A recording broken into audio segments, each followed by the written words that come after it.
वक्रतुंड महाकाय सूर्यकोटि समप्रभ निर्विघ्नं कुरु मे देव सर्वकार्येषु सर्वदा।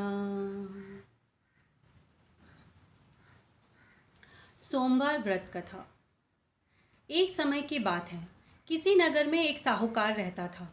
उसके घर में धन की कोई कमी नहीं थी, लेकिन उसकी कोई संतान नहीं थी। इस कारण वह बहुत दुखी था।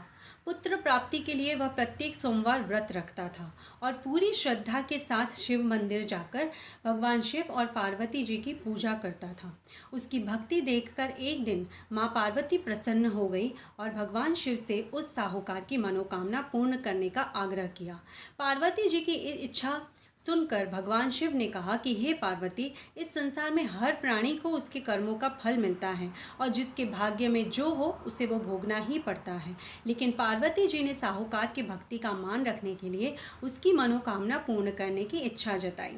माता पार्वती के आग्रह पर शिव जी ने साहूकार को पुत्र प्राप्ति का वरदान तो दिया ही, लेकिन साथ ही में यह भी कहा कि वह उसके बालक की आयु केवल 12 वर्ष होगी। माता पार्वती और भगवान शिव की बातचीत को साहूकार सुन रहा था। उसे ना तो इस बात की खुशी थी और ना ही दुख। वह पहले की भांति शिव जी की पूजा करता रहा।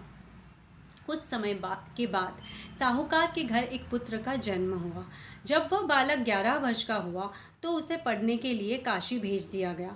साहूकार ने पुत्र के मामा को बुलाकर उसे बहुत सारा धन दिया और कहा कि तुम इस बालक को काशी विद्या प्राप्ति के लिए ले जाओ और मार्ग में यज्ञ कराना। जहाँ भी यज्ञ कराओ वहाँ ब्राह्मणों को भोजन कराते और दक्षिणा देते हुए जाना।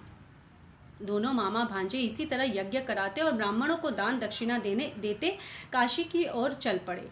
रात में एक नगर पड़ा जहां नगर के राजा की कन्या का विवाह था, लेकिन जिस राजकुमार से उसका विवाह होने वाला था वह एक आंख से काना था। राजकुमार के पिता ने अपने पुत्र के काना होने की बात को छुपाने के लिए एक चाल सोची। साहूकार के पुत्र को देखकर उसके मन में एक विचार आया। उसने सोचा, क्यों ना इस लड़के को दूल्हा बनाकर राजकुमारी से विवाह करा दूं। विवाह के बाद इसको धन देकर विदा कर दूंगा और राजकुमारी को अपने नगर ले जाऊंगा। लड़के को दूल्हे के वस्त्र पहनाकर राजकुमारी से विवाह कर दिया गया, लेकिन साहूकार का पुत्र ईमानदार था। उसे यह बात न्याय संगत नहीं लगी।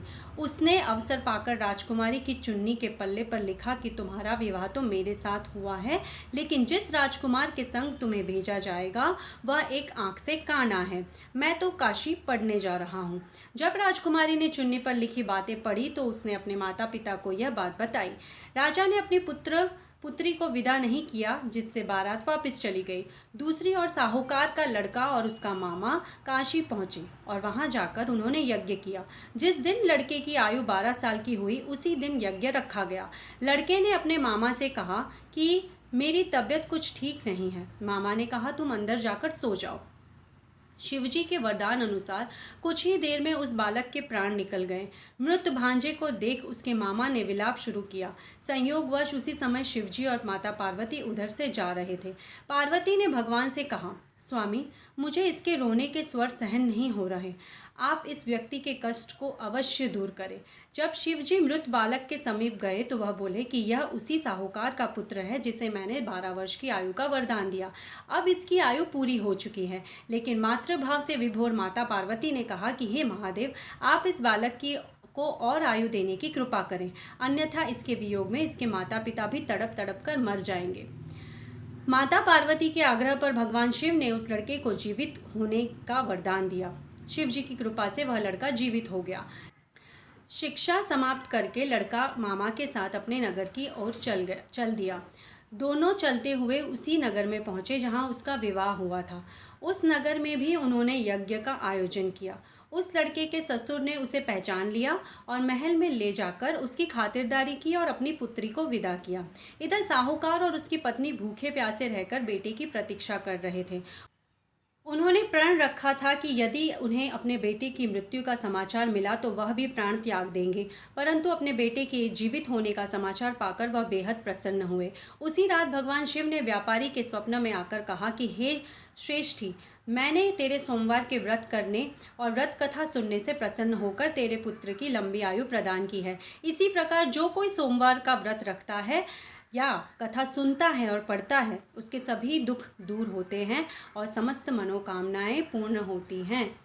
जय शिव शंकर, जय भोलेनाथ। ओम नमः शिवाय, ओम नमः शिवाय, ओम नमो भगवते वासुदेवाय नमः।